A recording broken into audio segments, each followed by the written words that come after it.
안녕하십니까. 오늘은 2025년 9월 29일 월요일입니다. 또 새로운 한 주가 시작이 됩니다. 세월이 너무 잘 가죠. 오늘도 난세의 영웅 흥행령을 아십니까? 177쪽부터 읽어보겠습니다. 불공정이 상식이 된 나라. 어떤 이는 국회의원을 배출하고 득표율을 올리면 정당 보조금을 받을 수 있지 않은가 라고 반문할 수 있다. 그러나 달걀이 있어야 닭이 나오고 닭이 알을 낳아야 달걀이 있는 법이다. 정당 보조금도 그렇지만 앞서 잠시 언급한 불공정한 우리나라 선거법과 선거 풍토를 상기해보라. 일단 달걀이든 닭이든 되어야 하는데 정치 신인이나 신생 정당은 그 첫 번째 단계에 올라가는 것이 거의 불가능하다. 정치자금법, 공직선거법, 선거풍토 등 모든 것이 있는 자는 계속 더 가져가면서 목적을 이루고 없는 자는 재산을 다 털리고 나오는 수밖에 없도록 되어 있다고 해도 과언이 아니다. 말하자면 결국 그대 정당만 보조금을 받으면서 존속되고 그대 정당 후보만 당선될 수 있는 구조가 만들어져 있다고 볼 수밖에 없다. TV토론은 후보자가 국민에게 자신을 알리고 정책을 홍보할 수 있는 절호의 기회이다. 그런데 현행 공직선거법은 TV토론에 나갈 수 있는 대상 후보를 제한해 놓고 있다. 먼저 공직선거법 제82조 2 선거방송토론위원회 주간 대담 토론회의 대통령 선거 부분을 보면 아래와 같이 규정해 놓았다. 각급 선거방송토론위원회는 제1항 내지 제3항의 대담 토론회를 개최하는 때에는 다음 각 호의 어느 하나에 해당하는 후보자를 대상으로 개최하여야 한다. 이 경우 각급 선거방송토론위원회로부터 초청받은 후보자는 정당한 사유가 없는 한 그 대담 토론회에 참석하여야 한다. 1. 대통령 선거. 국회에 5인 이상의 소속 의원을 가진 정당이 추천한 후보자 직전 대통령 선거, 비례대표 국회의원 선거, 비례대표 시도 의원 선거 또는 비례대표 자치구 시군 의원 선거에서 전국 유효 투표 총수의 100분의 3 이상을 득표한 정당이 추천한 후보자다. 중앙선거관리위원회 규칙이 정하는 바에 따라 언론기관이 선거기간 개시일 30일부터 선거기간 개시일 전일까지의 사이에 실시하여 공표한 여론조사 결과를 평균한 지지율이 100분의 5 이상인 후보자. 위 조항에서 신생정당의 후보가 TV토론에 나갈 가능성을 열어놓은 것은 다가 유일하다. 그런데 선거기간 전 30일 동안 여론조사에서 5%의 지지율을 얻었다 한다. 정치 신인이 5%의 지지율을 얻는 것은 하늘에 별을 따오는 것처럼 가능성이 희박하다. 왜 그런가? 여기에는 언론과 방송, 여론조사 기관, 선거법 등이 정치 신인의 등장에 절대적으로 불리하게 작용하기 때문이다. 우리나라 공영방송과 주요 언론은 정치 신인이 국민의 지지를 받을 수 없도록 하는 데 일등공신이다. 선거 기간에 들어가기도 전 언론 방송은 그대 정당 후보에 대해서만 주야장천 보도한다. 국민으로부터 시청료를 받는 국영방송을 포함하여 우리나라 공영방송과 주요 언론은 그대 정당들의 후보의 동정만을 국민에게 충실히 보도한다. 같은 공탁금을 내고 출마한 다른 군소 후보들에 대해서는 일절 언급이 없다. 국민은 그대 정당 후보만 알지 신생정당이나 무소속 후보에 대해서는 출마 사실조차도 알지 못하는 경우가 많다. 여론조사 기관들이 하는 소위 후보 지지율 조사도 마찬가지이다. 그들은 자의적으로 일부 그대 정당 후보만을 대상으로 지지율을 조사해서 발표한다. 언론은 그것을 받아 대서특필한다. 물론 나같이 국민에게 어느 정도 꾸준한 인기를 얻고 있는 경우를 제외한다면 정치 신인을 여론조사에서 조사한들 언론 방송 보도에 나오지도 않은 그들에게 지지율이 나올 리도 없다. 그러니까 언론방송과 여론조사 기관이 정치 신인의 등장 자체를 철저히 막고 있는 것과 다름없다고 생각한다. 여론조사 지지율 5% 이상이 되면 TV 토론에 나갈 수 있다는 공직선거법 항목은 눈 가리고 아웅하는 식의 형식적 구색 맞추기에 불과하다고 하지 않을 수 없다. TV 토론에 나갈 수 있는 방법으로 제82조 2 사항의 나의 비례대표 선거에서 유효 투표 총수의 3%를 얻은 정당의 추천을 받는 방법도 있지 않은가라고 반문할 사람도 있을 테지만 그 또한 쉬운 일이 아니다. 어떤 후보가 자신의 당이 아닌 그러한 조건을 갖춘 제3의 정당을 물색하여 추천을 받는다고 할 때 정치적 이상이나 노선이 일치하는 정당을 찾고 그러한 정당과 협상을 하여야 하는데 결코 쉬울 수가 없는 것이다. 결국 공직선거법의 TV토론 참여 후보자 기준에 대한 법조항들은 기존 거대 정당에 들어오지 않으려면 정치할 생각을 말라고 얼음장을 놓고 있는 것과 다름이 없다. 동법 제82조의 3 선거방송토론위원회 주관 정책토론회는 신생정당에게 더욱 절망적이다. 정책을 홍보할 수 있는 정책토론회에 대한 조항인데 신생정당은 아예 토론에 참여할 수 있는 길 자체가 없기 때문이다. 그 규정을 옮기면 다음 내용이다. 중앙선거방송토론위원회는 정당이 방송을 통하여 정강, 정책을 알릴 수 있도록 하기 위하여 임기 만료에 의한 선거의 선거일 전 90일부터 후보자 등록 신청 개시일 전일까지 다음 각 호에 해당하는 정당, 선거에 참여하지 아니할 것을 공표한 정당 제외의 대표자 또는 그가 지정하는 자를 초청하여 정책 토론회를 월 1회 이상 개최하여야 한다. 국회에 5인 이상의 소속 의원을 가진 정당, 직전 대통령 선거, 비례대표 국회의원 선거 또는 비례대표시 도 의원 선거에서 전국 유효 투표 총수의 100분의 3 이상을 득표한 정당. 이처럼 우리나라 선거법은 후보를 알리고 정책을 알릴 기회인 TV토론을 비롯한 방송토론에 정치 신인이나 신생정당이 참여할 수 있는 길을 거의 막아놓고 있다.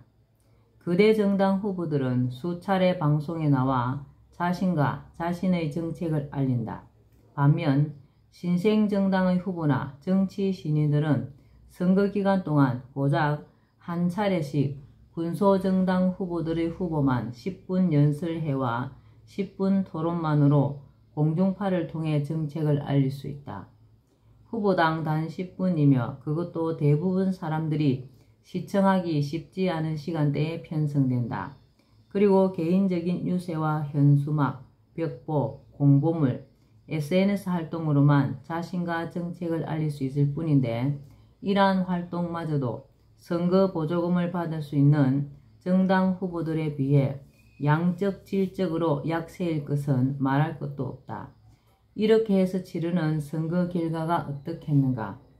나는 이처럼 불공정한 선거법과 편파적인 언론방송, 자의적인 여론조사 등 불공평한 선거 풍토에서 지급되는 정당 지원금은 결국 기성정치인들이 국고를 통해 형식적 선거를 치르고 자신들의 재당선으로 기득권을 공고히 하기 위해 만들어 놓은 것이라는 결론을 내릴 수밖에 없다. 국민보다는 당리당략이 우선. 정당이 선거에 나갈 후보의 공천권을 가지고 공천장사를 하다가 관련자가 구속되는 경우를 왕왕 보게 된다. 우리나라 정치 현실에서 거대 정당의 공천을 받는 것은 당선을 보정하는 슈퍼와 같기에 돈을 내고서라도 공천을 받으려는 사람들이 상당하다는 게 여의도 정가에 떠도는 소문이다. 이러한 정당의 형태와 정치 풍토 속에서 우리 정치의 발전을 기대하는 것은 마치 나무에서 물고기를 얻으려는 것과 같다. 정치 발전은커녕 정치인들이 부패해가는 최대 고리가 바로 정당이라고 본다. 정당 소속 국회의원들이 차기 공천을 따내기 위해 출마 당시 내놓았던 공약을 헌신짝처럼 내팽개치고 당리 당략을 따르는 것은 조금도 이상한 일이 아니다. 당론을 무시하고 독자적인 목소리를 낸다거나 당의 방침을 어기고 독자적인 행보를 했다가는 당장 돌아오는 것이 당 차원의 비난과 차기 공천 탈락이다. 이런 마당에 정당이 국민과 권력을 잇는 다리라고 극찬하는 것은 어불성설이다. 현대판 당파 싸움과 양당 체제. 우리나라의 정당 정치는 조선시대 당파 싸움과 전혀 다를 게 없다. 아니 그때보다도 더 고약하다고 본다. 왜냐하면 이전에는 싸움의 주체가 사회의 상부인 양반측으로 국한되었지만 지금은 정치인들은 물론이고 발달한 대중매체로 인하여 국민 전체가 국론 분열의 장으로 들어와 온 국민이 당파 싸움에 휘달리고 있는 행국이기 때문이다. 조선시대 당파 싸움을 붕당 정치라는 말로 미화하여 긍정적으로 평가하는 것은 옳지 않다고 생각한다. 물론 동인 서인의 분당 초기 단계에 대해서는 학파의 대립으로서 학문적 토론 위주였다는 긍정적인 평가를 할 수도 있다. 그러나 후대로 내려오면서 당파는 정치적 성격이 강해져 결국은 노론소론 남인 북인 4개의 사색 분당이라는 당파로 분열되어 피비린내 나는 정쟁을 일삼았다. 그것도 의미 있는 학문적 주제나 나라와 백성에게 도움을 주려는 어떤 방안을 가지고 싸웠다면 몰라도 오로지 권력 잡기에 혈안이 되어 궁중의 사소한 예법 하나라도 물고 뜯으며 죽이기까지 하였다. 이것을 어찌 붕당 정치니 오늘날의 정당 정치와 유사하다느니 하며 미화하거나 긍정적 의미 부여를 할 수 있겠는가. 자긴 작금의 우리나라 정당 정치가 조선시대 당파 싸움과 크게 다르지 않으니 조선의 당파 싸움이 이 나라 정당 정치의 기원이라고 해도 틀린 말은 아닌 듯 싶다. 잘난 양반 사대부들은 당파 싸움에 빠져 나라가 기울든 백성이 굶어 죽든 안중에도 없었고 심지어 같은 배를 타고 사신으로 가서 일본 사정을 살피고 돌아와 임금에게 보고하는 자리에서조차도 서로 간의 경쟁 심리와 적대 감정이 개입되어 상반되는 보고를 할 정도였으니 당파의 폐해를 일러 무엇하랴 싶다. 결국 당파 싸움에 빠진 우리나라 사정을 낱낱이 알게 된 일본이 자신들 문제 해결의 돌파구로 대군을 보내어 이 땅을 침략하였던 것도 그 원인이 당파 싸움이 아니고 무엇이었단 말인가. 당파 싸움은 민생을 도탄에 빠뜨리고 나라를 위태롭게 한 가장 큰 원인이었다. 그런데 현대에 이르러 서구에서 민주주의라는 정치체제가 들어오니 이제는 정당 정치라는 그럴싸한 이름으로 포장만 바꾸어 그 망국적 당파 싸움을 재현하여 당파 간의 보복을 일삼고 거기에 국민까지 가담시켜 국민 분열을 일으키고 있으니 참으로 기가 찰 노릇이다. 우리나라 정당 정치가 극심한 당파 싸움으로 나아가고 있는 데는 특히 양당 체제의 탓이 크다. 흔히 양당 체제가 수립되면 그 전의 군소 정당들의 난립으로 인한 정치 혼란에서 벗어나 정치가 안정되었다는 증거로 보고 긍정적인 의미를 부여하는 것이 일반적이다. 일정 정도 맞는 이야기이다. 그러나 비록 군소정당의 난립에 의한 정치 혼란은 줄었다고 하더라도 그것 못지않은 심각한 문제점을 초래하고 있는 것이 이 양당 정치이다. 적어도 현재 우리나라에서만큼은 그렇다고 본다. 대개 보수당과 진보당으로 이루어지는 양당 체제는 국민을 한편에 서게 만들어 심각한 분열을 초래한다. 국민 통합을 이루어야 할 정치의 목적에 정면으로 배치되는 모습이다. 이러한 국민 분열은 양당 체제의 민주정치 국가에서 흔히 볼 수 있는 현상이다. 미국이나 유럽도 예외는 아니다. 그러나 우리나라는 이념적 대결 구도에 지역 감정까지 가세하여 양당 체제에 따른 국민적 대립과 분열이 더욱 심하다. 그뿐만이 아니다. 집권 정당이 실정을 하면 다음번에는 다른 쪽에서 정권을 잡기 쉬운데 그렇게 되면 전혀 반대되는 정책을 취함으로써 국가의 정책에 일관성이 없고 따라서 예산 낭비도 심하다. 그 어떤 정권도 국가의 장기적인 발전 계획을 세울 수가 없다. 어떤 정부에서 장기 계획을 세운다고 한들 정권이 바뀌면 하루아침에 폐기되고 만다. 또 우리나라 양당 구도 정치는 대립을 넘어 보복 정치 수준으로 전락하고 있다.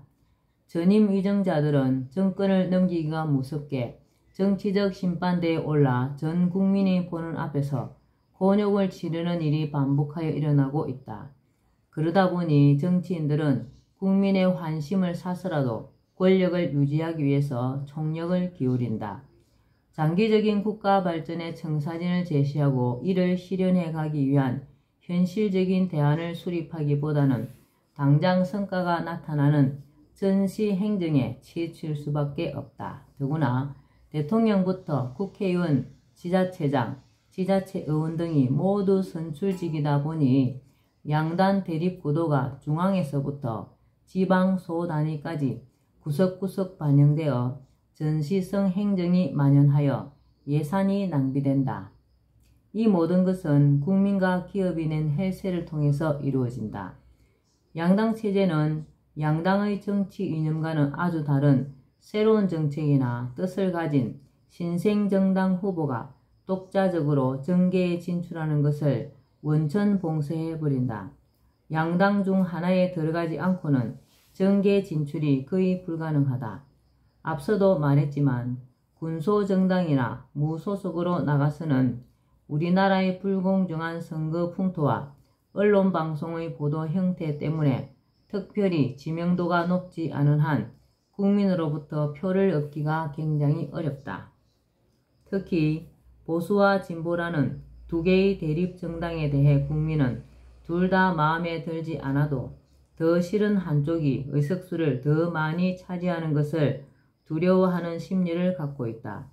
그래서 사실은 신생정당이 마음에 들어도 거기에 표를 주면 사표가 되고 자신이 더 싫어하는 정당이 승리를 거둘 것을 염려하여 신생정당 후보를 찍고 싶은 사람도 양당 중 하나에 표를 주는 경우가 많은 것이 현실이다. 그래서 양당 체제는 기성정당의 정치 이념이나 정책을 뛰어넘는 새로운 정치 아이디어를 가진 사람이 정치판에 들어와 정치를 발전시키고 국가에 이바지하기 매우 어려운 정치 구조이다. 사회를 바꿔보겠다는 꿈과 열정으로 정치에 입문하려던 정치 신인이 중도에 포기하거나 아니면 얼마 되지 않아서 기성 정치인과 비슷해져 버리고 마는 것도 이러한 이유 때문이다. 정당 정치, 양당 체제의 문제점을 경시하고 이대로 계속 가면 우리나라는 절망밖에 남을 게 없다. 우선 양당 체제의 폐단을 줄이는 방법은 공정한 선거가 이루어지도록 하는 것이다. 공정한 선거를 통해 정치에 새로운 바람을 불어넣고 진정으로 국가와 국민을 위해 일할 사람이 선출되도록 해야 한다.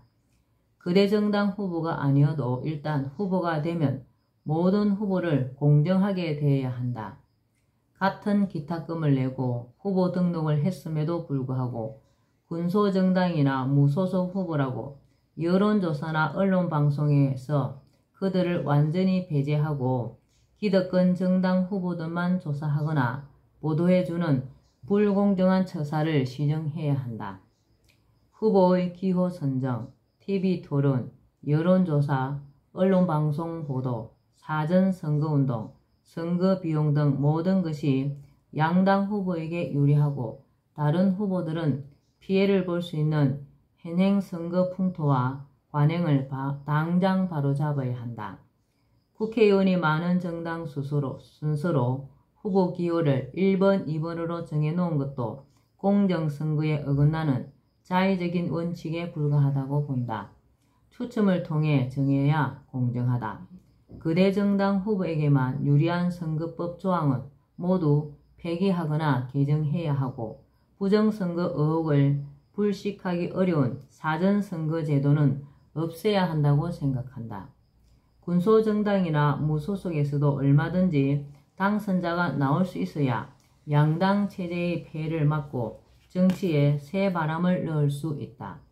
양당 체제의 폐해를 그대로 두는 한 우리나라는 저열한 보복 정치와 끝없는 국민적 대립과 분열 속에 국민 통합과 정치 발전, 더 나아가 국가 발전은 요원한 일이 될 것은 맹약관하하다.